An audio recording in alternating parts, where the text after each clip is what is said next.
Alrighty guys, I decided to re-record the intro for this video because I just didn't like the other one. I was messing up my words too much. So I have already tore into this, but this is just me re-recording the beginning. Just brute force 750 front differential removal. It's quite a tricky job.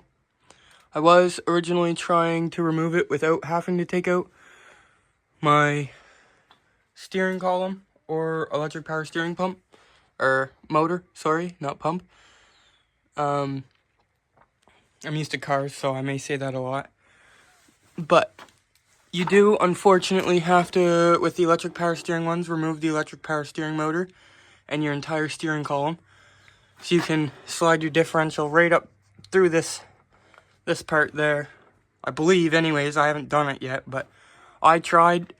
I took all these bolts out. I tried every which way you could think to try and get this thing out of there, and it ain't coming out. So it's just what you got to do, unfortunately. So filming it on a 0.5 now, so hopefully you guys can see a bit better. Went ahead, pulled my winch out, pulled front arm off, front upper and front lower off. Tie rods hanging over there, brake calipers up there.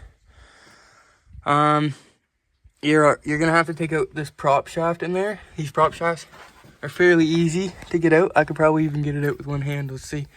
But yeah, just like so. You just yank on it and pull it down to the side, and the whole thing, let's see if you can see down there. Yeah, you can see I detached it down there. Just pull it as far back as you can and out. I'm gonna need two hands for it, but prop shaft shouldn't be hard at all to get out. After we get the prop shaft out, I'll start getting the left side or right side done, and we'll see if we can slide this diff out this section right here rather than up here with the electric power steering pump. Basically take everything off. I mean, I tucked my shock and my brake caliper up there, but you're gonna need to take quite a bit of stuff off. Basically disassemble your entire front end. A lot of guys say you got to take your front bumper off, but we'll see what happens there. You for sure have to take off this upper control arm, because there's this bolt right here, comes right out, blocks. It's a long one, so you do need to take off this upper control arm, and this lower as well is in the way. So I'll get back with the other side. Prop shaft just pops out, looks something like that. It's got a couple boots on it. Real easy to come out. Shouldn't take long. Alrighty. You're going to want to start off by popping off lower shock mount, your ball joint, upper and lower ball joint, and your tie rod end. You don't have to take off your tie rod end, but it's a lot easier. Gets the whole thing out of the way. Don't reuse your cotter pins. Put new ones on there. It costs like 30 cents. And it could save your life. Alrighty, you're going to want to go ahead, take off your skid plate, get your shock pushed up out of the way. I got both my calipers tucked up out of the way. We're going to pop off this ball joint, and outer tie rod end. Pop off this castle nut, pull this hub off. Once you get the hub off, pop these ball joints off, pull that off, then you yank your axle out. You want to pull your axle out as straight as possible, at as straight of an angle as you can, because it's held into your differential with a little clip. But I'll get a video of us getting mine out here when we get to it. All right, so if you're in our case scenario here, we can't get this wheel hub off, nor can we get the lower ball joint off. So what we're gonna do is, same as I did on the opposite side, take this whole piece off as one. You can see it right here. We had to take the hub, the wheel hub, or brake hub, wheel hub, lower control arm, and the ball joint off all in one piece. And we're gonna have to use the vise to try and break it apart, because we couldn't get it apart on the bike, but you can still get it apart like this. You just have to tap your axle through. And once you get your axle through, you should be able to just slide it out through the back here It's you just kind of hold it at an angle and you'll pop the axle out. So I'll get a video when we do that here in a sec. Alrighty, you're gonna want to push this upper control arm out of the way a bit. Once you get your hub there at an angle, you can pop this axle right up out of there. If you're doing it the way I'm doing it anyways. And you're gonna want to try and get it as straight of an angle as you can, and just there she goes. Just like that. It'll pop out, hopefully, just as easy as that did. And then yeah, you've got your seal down in there, torn apart. Now we're gonna dig into our actuator. It's just a few 8mm. Pull a few 8mm off, pull it out, and we'll tuck it up to the side just like we did with our calipers. And then we'll pop out these. I believe they're 14mm on either side. Just stick a wrench and an impact. 14mm, 14mm. Pop the lower control arm off. 14mm, 14mm. Pop the upper off, and she's done. Alrighty. Just gonna want to stick a wrench on there. Impact over here. Spin it around in there first before you try and take it out. It'll make your life a hell of a lot easier. You can see the corrosion on that bolt there. Gonna have to grease this all as we put it back together, take it apart. This one, oops, sorry. This one I'll need a swivel head. Got the actuator out of the way. Got this this arm bolt knocked out. This arm bolt knocked out. Should just pop off there like that. I guess there's these little metal washers that go on the inside of those there. Once she's out here, really there's not too much to do besides pop off this upper control arm. There you got one diff mount bolt right there, one diff mount bolt right there, a diff mount bolt right there. You have to remove your steering column bolts right in here from the differential. And if I can get my actuator out of the way there, you have to remove that brake reservoir type system there. So as I said before, you're gonna want to pop off this 8mm holding in this brake piece in there. Pop that 8mm off.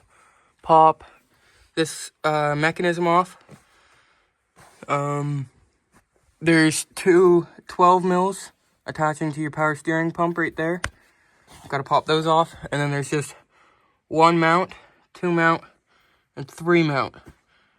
Should be easy to pop out. I'll get back to you when I get those loose. These should all just pop out, and your diff should be loose in there. I'll set you guys up here and we'll wiggle around with it and try and get it out of there. Guys, I'm back. New day here. It's never a good thing to hear on a YouTube video. Unfortunate news, you do have to remove the power steering motor. Although you'll hear that in the beginning of this video because I just re-recorded the intro for this. I didn't like the way the first one sounded. I took this out. I got it sideways. Every which way you could think. It will not come out between these frame rails, sorry. Unfortunately, you do have to go ahead. You have to remove, there's a bracket right here. Two 10mm on the rear. It holds your brake lines, and it's a mount for your front diff. You have to remove that. You have to remove your power steering. Honestly, can't tell you what it's called, but it's for your power steering. It's two, I believe 12mm at the top there. Remove your diff lock mechanism. That was a pain for me, as well as those two 12mm to get out. But once that's out, prop shaft's out, it's loose in there. You're going to want to go ahead and there's two here, but I only got one in there, and two on the opposite side for this bracket here. You're going to want to take those out, and then you're going to want to take, there's a bolt up here out as well. Once you get those out, you're going to want to take your dash apart a bit here. It's not a fun job really, but once you get your dash out, you're There's a bolt here and a bolt on the opposite side, and then same for on the bottom. So there's 4 in total that hold these there. They hold your steering shaft all together. Sorry for the kids in the back. Hold your steering shaft all together. You're going to want to pop those out.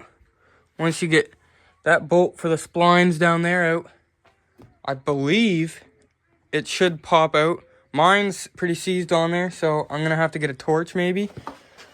Or something that I can get up in here better to get a hammer maybe. You know, like a pry bar maybe. Squeeze that up there, get it off those splines. This steering shaft has got to come up, and this entire electric power steering motor's got to come out or move to the side. I actually don't really entirely know. We'll figure that out. Anyways, once I remove that stuff, remove the steering column, I'll get back to you guys. I got a mess going on here, but as you can see, the front differential is out. I do not ever recommend doing this. If you can pay someone else to do this, do it. Do not do this if you do not have to. This was awful. The day I initially started this video was 2 days ago, and I've gone at this for a few hours at a time the last 2 days, just trying to, the rest of it, taking off the arms, taking off all that was fine. Getting the diff out of the frame, maneuvering all of that, it was awful. It takes way too long. Way too complicated. I wanted to just honestly cut my frame and just re-weld it. Have a professional re-weld my frame. For me, what I guess I'll get to the point here though anyways. For me, I had to go ahead and I had to take my steering shaft up out, set my steering shaft off to the side, pop steering shaft off of your power steering pump splines. So once you get that off that shaft, you're going to want to take out, there's 1 bolt there, and on the opposite side of the bracket, there's 2 on the opposite side. Take those out. Then I had to go ahead and I believe there's 4, there's 4. 4 bolts on the power steering motor that connects to the bracket. You've got to take those out, or at least I had to in my case. And I found, as you can see, like I didn't even take it fully off there. It is hanging by this wire, but I disconnected this plug that was up on the right side of the bike. Up there past that coolant reservoir. It was tucked in somewhere up there. Unplug that. Unbolt all that stuff. And you should be able to fuck with it for, a long while like I did. And I found a way to shove this top shaft up in there and get this bracket pulled out through this side here. I just tucked off to the side. If I could unplug that, I could take this whole motor and mount right out and off. But I just can't find out where this plug is. Well, I found it. It's too deep in the dash for me. Anyways, once you get your electric power steering motor pushed over like I have, you'll want to go ahead and pull your winch and front bumper off. I just use the impact, bop, bop, bop, a couple 14 mils and 2 12 mils, pops right off, get that out of the way, and once you have that out of the way, this right here, this big gap right in there, that gives you just about enough room to shimmy the diff from here up to there. I can't actually quite remember, honestly, how I configured the diff to get it out. But if you play around with it long enough, you'll get it out. I mean, there's plenty of room in there. You can see the power steering motor is completely moved out of the way. You will have to completely move it out of the way. I couldn't find any way to do that without getting that apart. For me, I did have a lot of difficulties getting these splines apart from the steering column, but that's probably just because my bike's been mistreated and put away wet and ridden hard. Anyways, yeah, you get your front bumper off, power steering motor out of the way. You can shimmy it right up out there. Like I said too, I might even have to put a disclaimer in the beginning of this video because I do not recommend this. This was an awful job and no, won't be doing it again. Front diff blows on this bike again, I'm selling it. See you later. Because I can't do this again. Awful. Anyways, I am going to go ahead and clean up my diff. And I'm going to make a rebuild video on that diff. I've never actually done one of these here brute force diffs. I've done quite a few 4-track diffs, but never done a brute force diff. At least not a front one. I've done a rear. So, we'll see anyways. It will probably be a week or two from now by the time I get this video posted. Well, the diff rebuild video posted, sorry, because I've got to order some parts for it. But I don't imagine really anybody's going to see this anyways. This is kind of just for my own sake of mind if I ever have to watch this video again. And to help anybody out if they've ever, I did hours of research online looking and I couldn't find almost anything. Like, I had people tell me that they've done it and how to do it, but I couldn't find a video on how to do it. So hopefully maybe this can help somebody. And I'll get back to you guys with the next video on me rebuilding this piece of junk. See you later.